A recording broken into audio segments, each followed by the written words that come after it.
Hello, everybody. Welcome to DormInform. I'm Miles Hoffman, here in my dorm to inform you of the next upcoming artists in the music industry. Today, I have the group Bad here with me. They're from New York City. They love delivering funk, soul vibes, and we're here to talk about all of their content and what's to come. How's it going, Bad? Good. Hey. So, there's plenty to talk about, especially since now in a time of COVID. Um, Artists all around the country are kind of facing a whole bunch of different forms of deficits, and I don't think that's any different for you two. But I definitely want to dive into a few things just about who you guys are.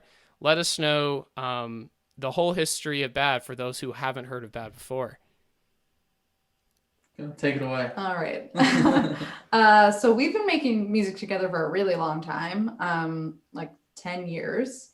And it started with kind of a pop rock project that we won't name, and playing in Battle of the Bands in our high school, and doing that whole thing. And then we went to separate colleges and started working on our own things and just busy with school and things like that. And then we kind of found like a mutual love of funk music. We were like got super into Stevie Wonder and Prince and Aretha Franklin, and started writing some funk music that we put out, right? Yeah. It's Also on unnamed. Bandcamp. Yeah, we won't tell you where to find it. And and so that was just kind of what we did for fun. And we both got into songwriting for other artists, and kind of just gave up on the artist thing on our end. And then a couple years ago, we started working on the funk music again. We hired some musicians, local musicians in New York that we really looked up to and really loved, and put together our EP.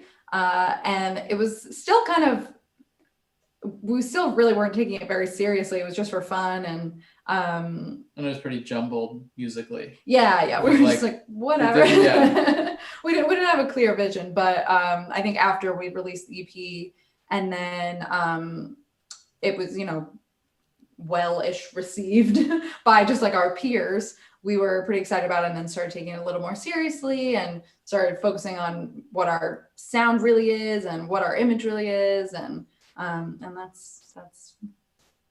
leads us to here. Yeah, and that EP you're talking about, is that like content even before like the good EP that you guys released last year? Or are we talking like time way before that you guys even had a presence on like platforms and everything like that? So the good EP is what I'm talking about. Okay. And that was like the first release as Bad. But even then we were like, God, whatever. Yeah. We're just going to put out our funk music and call it Bad, because we did think it was better than the previous stuff we had done, which is why we had the new artist name. Yeah. That's awesome. Well, as a personal fan of your music, I'll probably have to do a deep dive to find all that stuff as you're referencing on Bandcamp. Not as a form of embarrassment, but just because like I gotta check out the history of all these artists, and it's not bad. No, it's not. It's fine. It's fine. It's just we were in high school. Yeah. It was a different time. Yeah, for sure. I can imagine. I mean, I'm much younger than you guys, but I think my generation has really just hit home with all this funk music. And I think you guys definitely fit in that line, and you were able to figure out a pretty good image as a group, but then also pinpointing an audience that's going to be engaged with the content. So I do want to quickly dive into some of it, though. Yeah. I think it would be super cool. So in a time of COVID, Zoom is your best friend. So we should be able to... Can you guys see the screen on your end there? Yeah, we can. Okay, sweet. Awesome. So this is Bad's website. If you guys haven't checked it out, I gotta say, I love it. It's just, it fits, it fits so well. Our friend Dan made it. I was Yeah. gonna say, I'm assuming friends, like photographers wise, like all that kind of stuff. Is this like all just like um a valiant effort to like release something that is very home style? Like all of your friends together made this? So this photo was actually someone who wasn't a friend of ours. That was kind of one of the first times that we reached out to someone that we didn't Yeah. already know. Oh, yeah. But our friend did build the website, the artwork for both, for all of our releases have been done by friends. So yeah, a lot of the times it is. Yeah, fan. super cool.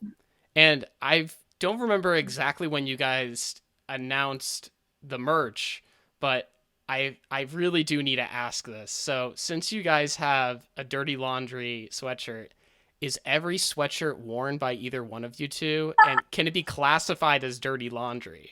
That would be gross and hysterical. We charge more for that. Yeah, no, you charge more for it, and then like on the inside, you stick like a signature somewhere and says like it's been It's worn like, four it's times. like the signature baseball, like Steiner Sports. You get a certificate of authenticity. I mean, being from Massachusetts, everybody's like, if you get a Brady jersey, you need to make sure it has all the grass stains. So Yeah, it's that kind of concept for sure. By the way, Tom Brady is my least favorite athlete of all time. That's gonna lead to some controversials. When somebody mentions Tom Brady, I have to just put that in there. Yeah, I mean that makes sense, of course. I'm not the biggest, York, so. by all means, I'm not the biggest sports guy, but plenty of my friends that are just huge like sports heads, like they have their own opinions as well. So for sure. So I am a Spotify user, and in general, I think every one of your songs definitely hits home as its own separate identity. And that's a big portion of like what DormInform's about. My management company, Named Identity, literally focuses on who is the artist and then what identity are they trying to drive at for each individual project they're working on. So I definitely want to go through some of your content and figure out like what were like some of the visions or what was the intent behind each one of these projects, and ultimately come down to like a full sort of consensus for like any listener that's really into your music of like, what was this song about? How do we feel about hearing that the creators thought of it this way, and then us as a listener, we thought of it a different way. And that ultimately leads into like, there's like this ever expanding ideas and opinions that lead up into all these different fan bases. I mean, I will tell you now, as like a Wolfpack fan, you got all these different kinds of groups that just literally debate about Wolfpack music. So the same thing applies to literally any kind of content out there, and I think it especially applies for your group as well. So I want to first talk about Refresher. So Refresher, in my eyes, is probably one of the most commercial songs that you guys have, and for one reason that I think for it is because I see it fitting so well if you were to take this song and like launch it off into space in a separate direction of like the world of like film and TV sync, using this for like a Pepsi commercial. And yeah, that would be great. You know anybody at Pepsi? I do have friends in film sync, but nobody at Pepsi or Coca-Cola. But what I will say is, and the reason why I mention is, we'll go through the song. We'll just do one quick listen of it, but I'm going to pinpoint a few quick things, and I'd love to know what your ideas were behind the song and everything like that. That sounds cool with you? Sounds great.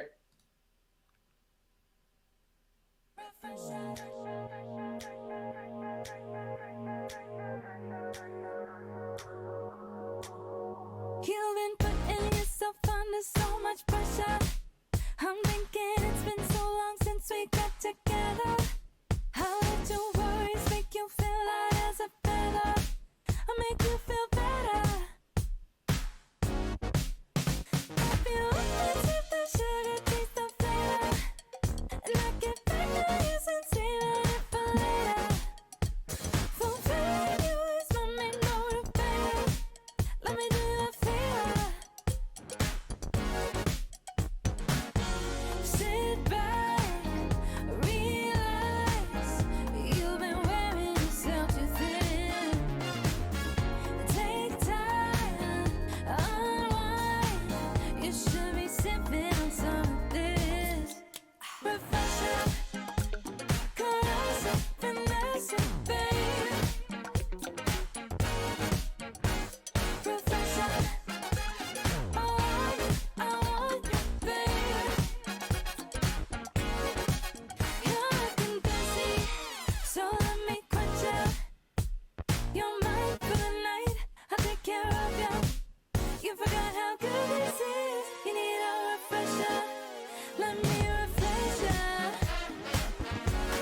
Refreshing, caressing, finessing, babe. Refreshing, I want you, babe. Refreshing, caressing, finessing, babe. Refreshing, I want you, babe.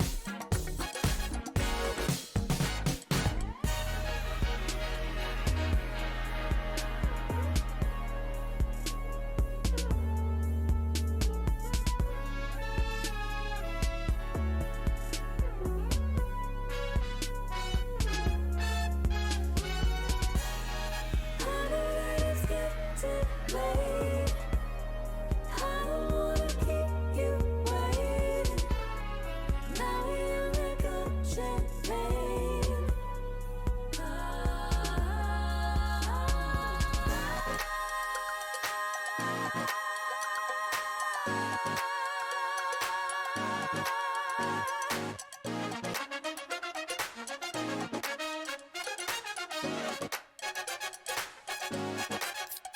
Refreshing, caressing, finessing, babe.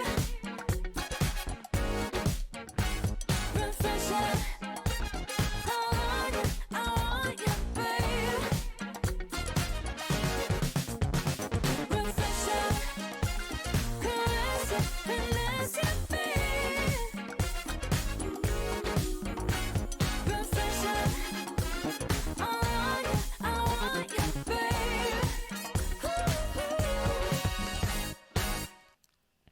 That was Refresher by Bad. To all the DormInform listeners, you can hear that on all streaming platforms. And if you need any sort of links to get there, just go to badtheband.com.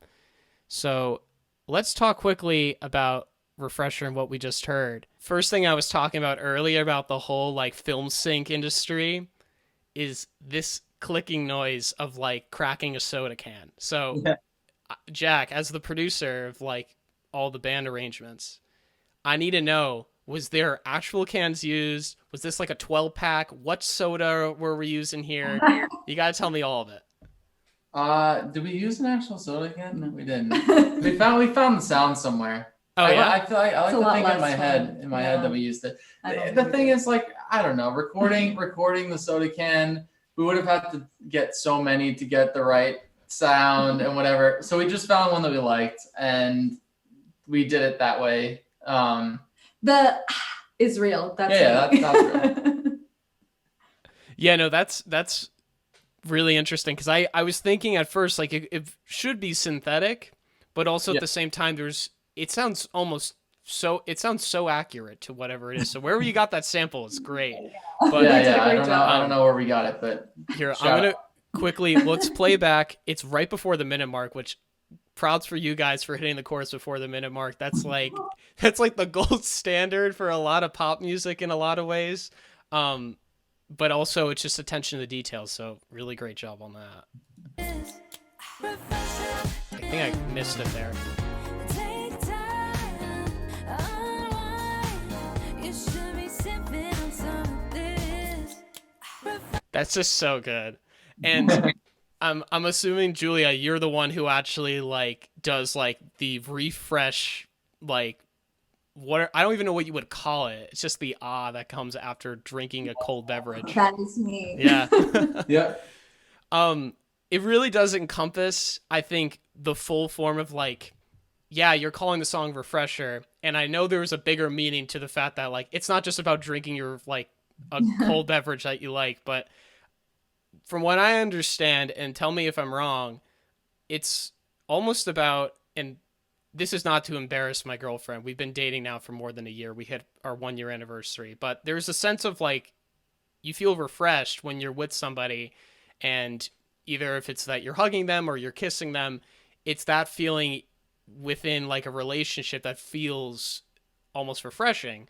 And I think that almost fits within the whole vibe of like the upbeat pop funk vibe that comes with a lot of your music, and it fits well as a great theme. I think that's just such a good metaphor that's used in the song. Thank you. Yeah, I mean that's exactly what it is, and I think actually it was this song when we wrote it, we were like, we should probably change our artist name because this is Yeah. this is a little different than the others. Like it felt like the beginning of something. So Yeah. It definitely makes sense too. And I mean, would you guys call this like everyone has like they kind of pick favorites when it comes to releasing out an EP. And I know Refresher came out earlier, but would you guys single this out as like, is this your favorite track of the EP? Second favorite? It gets like honorable mentions, those kinds of things. I would say this. Yeah, I'd say Refresher is probably my favorite from that batch. I Yeah. think it's been surpassed now. yeah, But it's my favorite from the EP too. from the EP, and I think you said like when I was messing around with the production on the bridge, because we kind of left it kind of open ended, and I sent Julia like a text with like an updated balance of like the bridge production, and I don't know, I feel like you were like, that's like the birth of bad when we did the stupid Yeah, 808 bridge. it was a joke. I think. I mean, it was like, it was halfway joke and halfway Yeah. serious, but we were like, oh, this is actually kind of funny, but Yeah. but kind of good. And that the bridge of this song Yeah. kind of made us realize like we can push the boundaries more that way than the live way, which is like Right. BAB or something, is Yeah. way Oh, more yeah. like live band in a room type of deal. For sure. And I think it really is so much different within the song. The bridge just, it sticks out, and it really is, it kind of takes it a few notches back and then it ramps back up. And I gotta say, Julia, when you hit the high note there and you just hold it out, plus the harmonies, it kills. It kills. So Thank you. what do you think within this song? And I know you guys mentioned the bridge a little bit. Do you have like a favorite part that you worked on, like behind the scenes, songwriting, producing wise, that you felt like it really hit home with something that you wanted to deliver to your audience? For me, it was the Moog bass. we had our friend Greg Mayo come in and play. He plays everything, but he played like the synth bass stuff on all the tracks on the EP at least. And he played some guitar and some keys, and we kind of like just had a day with him to just do whatever. And I think when he was putting down the synth bass stuff on all of these tracks, but Refresher especially, I was just so excited about that. That's like something that I love. That's like an element of this music that I've loved forever in Stevie Wonder and Michael Jackson and like Al Jarreau and all the amazing like classic funky artists all have that element, and it's at such a high level that when we heard somebody at such a high level doing it for us, it was like, wow, this is really cool and feels more real. Yeah, that's unbelievable. And it's great to see that there are some ways in which, and this is like leaping forward in terms of part of the conversation I wanted to have with you guys, of like building your relationships and connections with people outside of just the two of you, like what you can create, but then also who else can contribute. That's just awesome. Yeah. So next off, I do want to talk briefly, but we're not going to play it, but there's one thing I did want to mention about Take Care. Also off the EP. It's really interesting how much of that vibe of that song reminds me of like the parts of Michael Jackson in transition from, away from Jackson 5 into his solo career. And it really does pull you into like this feeling of, it's a bit of like a heartache within the song, but also it's a bit about just feeling like a little bit like you could cherish the experiences that you just had. There's like, it's there's like a blessing and a curse to like each moment in life, and I think Take Care really does encompass that. So that's also a track I would highly recommend people checking out. That said, if you have all the time in the world and you just want to listen to some funky tunes, check out all their stuff. I mean, I listen to their stuff on repeat. It's great stuff for sure. And hey, they got a song called Dirty Laundry, so like, that's the song you need to play if you're in your college dorm room and you haven't done your laundry for 3 weeks. I mean, that song literally is the go-to song I will always listen to when I, have to pop a quarter in and just do a load. So, but yeah, for sure. One thing that is, I think, super important with kind of this whole aspect of being a creative in an industry that is so like time consuming but also risky is trying to figure out what's going to differentiate you versus everybody else. And I think you guys hit home by picking or experimenting with a genre that is pretty current. It's very authentic in a lot of different ways, and a lot of younger audiences are attracted to this new level of authenticity. Like, what is going to be your qualified, unique characteristic? And that's, in my opinion, one of the biggest genres that has the most potential for it. But adding off of that, the creative process. Let's talk a little bit about it, just in general, with either if we're talking about the EP, debut single, Dirty Laundry as your most recent. I know, Jack, you're producing. Really, the two of you together, you guys are writing, and then Julia, you're singing and adding that presence to it. There's one character that I don't think we've necessarily pinpointed that is really essential to this genre, which is the horns. So let's talk a little bit about that. I know you can't really talk for him, but I gotta say, Philip's got some great stuff planned for all these arrangements, and I'd love to know how both of you, when you guys are writing stuff and producing it, how is that also getting involved into the mix, and how are you making sure that, the actual sound of the song is equally balanced across the board? Well, with the horns specifically, I guess, on the EP, it was a mix of Phil writing and me writing. And then since then, it's just been Phil. and only Phil playing. We Yeah, had some friends play on the EP in addition to Phil. Yeah. Right? Yeah. But he's just such a monster. He wrote for Prince is his big thing, and countless gospel artists, I think like Kirk Franklin and just massive people in that genre. And he has his own artist project that's amazing. Philip Lassiter. Philip Lassiter, and his artist project is called Filthy, PH Filthy. Yep.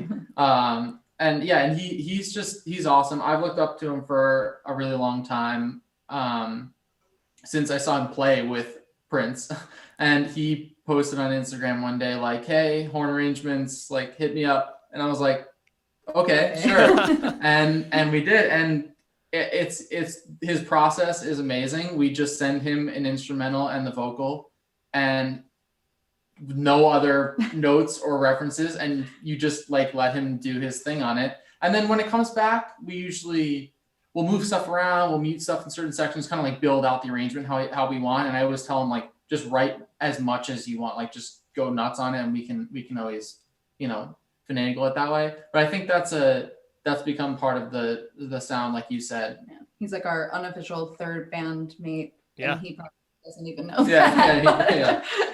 It's pretty awesome to say that, though, I would say. I mean, this gets into something that we were talking about earlier, just of like, everyone knows the saying, it's not about what you know, it's about who you know. I always say instead, it's not about what you know, it's not about what you know, but it's about who knows you. And the idea is, how long can you hold on to a relationship with somebody to the point where somebody like Phil, he's your go-to, and he knows that you guys are going to keep coming back to him and be like, hey, we got like a whole nother like round of songs that are coming out here. We need some more horns on this, and you just kill it. Like, I mean, it's a little bit self-explanatory in that sense, but it's just really cool to see how upcoming and emerging talent can still work with already, really well recognized talent. Yeah. And then both are ultimately getting some form of recognition and credibility because of it. So that's just really cool. Alongside that, there's this whole other world that lies outside of the actual content that you're listening to, which is I hear a lot from artists. It's not even 50-50 between what you're making and what you're promoting, but it's more like a split between like 70% marketing and 30% creation. So I'd be curious to know, like, fitting in line with your vision for your music, what's your like vision, I guess, artistically for your marketing? How does that all look for Bad and for the future of all your projects? Well, that is actually probably one of the biggest reasons we've resisted an artist project for as long as we did.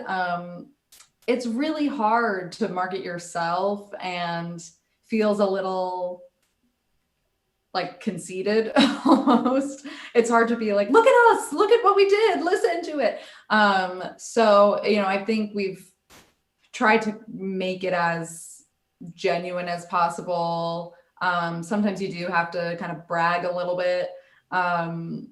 And really my biggest focus has been our Instagram. I'm like, if our Instagram looks cool and that's like something I enjoy doing, then, we can get people on board.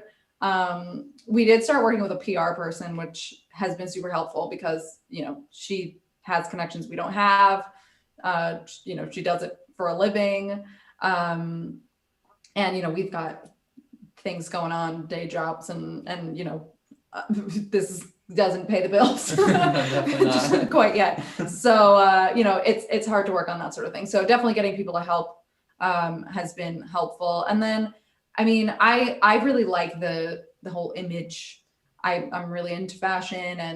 And so, I've enjoyed putting that part of our project together, and what we look like on stage and what we look like in photos, and how does the single, like what visuals will go with the next single. And we've got a lot of ideas for some of the stuff that should have come out earlier this year, but then disaster struck. Yeah. But yeah, so that's kind of my focus when it comes to marketing. Well, you mentioned it earlier, but let's address the elephant in the room here. We got a, worldwide pandemic going on, and, you address something that I feel a lot of people are kind of stuck in right now. There are creatives that are out of touring. There are creatives that had, live booking sessions at their local pubs and bars that now they can't go and perform at. That's what paid their bills. And if it's not that, then what are they doing on the side? And I feel like when you live a double-edged or like a double-sided life of you have, a full-time job that you need to be working, and then does this just become like a hobby, but like a really, time-consuming hobby that also at some point you would hope would be paying the bills? Something like COVID kind of just like, turns that on its head so much. And I'd love to know, without getting, of course, any too personal, because this is like a crazy time for everybody. And I feel like we need to respect each other's process as we're getting through this. But I'd be curious to know, how have you guys been affected due to the pandemic and everything like that? Oh yeah, it's definitely been weird. Just as a band, we haven't really done that. We had a lot of plans at the beginning of the year before the Dirty Laundry release with other releases. We were going to do a show in LA in the fall, music video stuff. Like we had a lot of plans, and we kind of scrapped all that because of this. And now we're getting back into it now. Like I guess for the first couple months, it was like, let's wait it out. Let's see what happens. Now I think people, not just us, but in general, are realizing this is going to go on for a while, and we're going to have to just kind of adjust how we do things. So we might as well keep pushing forward. So I think from a band perspective, that's kind of where we're at now. And I guess personally, I've been pretty affected in that most of my work is with other artists in the studio, and I haven't done an in-person session in months. And I don't know when I'm gonna go back to it, at least, on like a normal everyday basis. So that's definitely been tough, and doing Zoom sessions is fine, but it's not ideal. And and then there's the whole other thing you talked about, there's like the live performance thing, which that was definitely a part of my income, playing gigs in the city with people, or cocktail hour type things. We always do a lot of holiday stuff, the two of us, and that's all obviously not going to happen this year. So yeah, I mean, we're in okay position. Like, we're grateful that we're okay. And I know some people are in much tougher waters. But yeah, it's been really tricky to navigate that. Well, thank you for sharing. And I think a lot of people are cathartic with that. Just, this is a weird time. That's just say it lightly.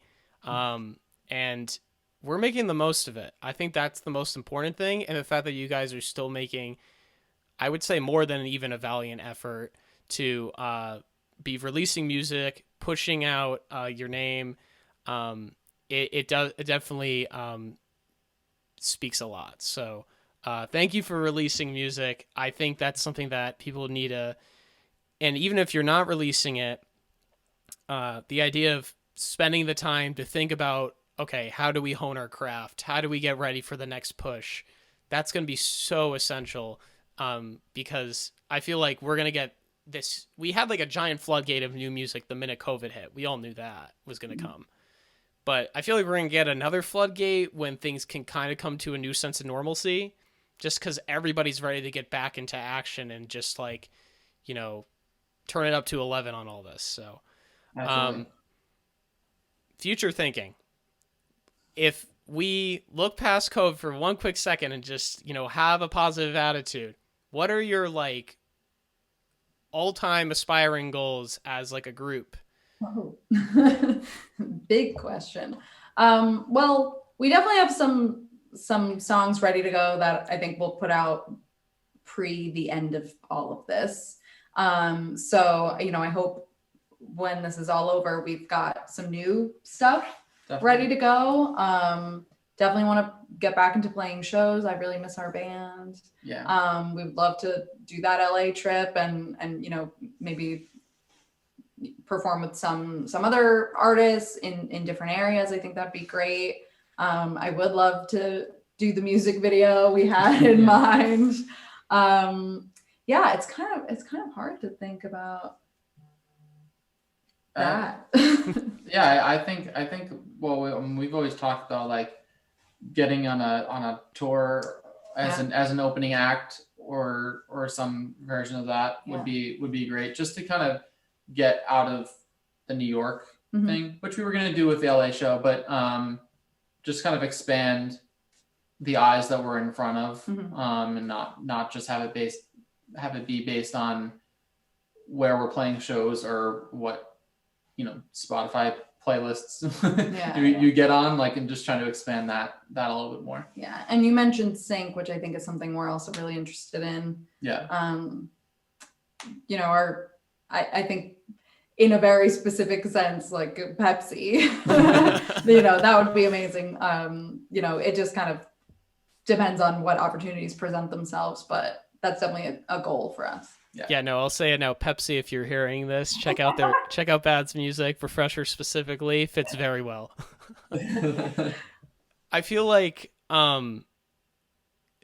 just as like speak on that note, not to get too comical about it, but like you can even imagine the idea of, you see like these fully reenacted, almost like Broadway versions of these like soda and like chip commercials. And you can imagine like, that kind of song would fit well with it. So those kinds of things, that's what's ultimately going to determine the, like almost the future of music, like what's going to keep on moving the industry like in a perpetual manner. Like what's going to be the next big thing?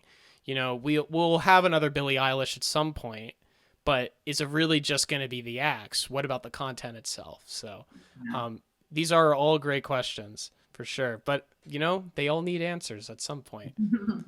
Well, Bad, thank you so much for your time. I really do appreciate all that you do, both from a creative side, releasing content at a pretty damn consistent rate. And with that, it's all of really great quality. But then also on the same side, you guys are just humbling people. You're just like one of us. We're all here to enjoy and embrace music.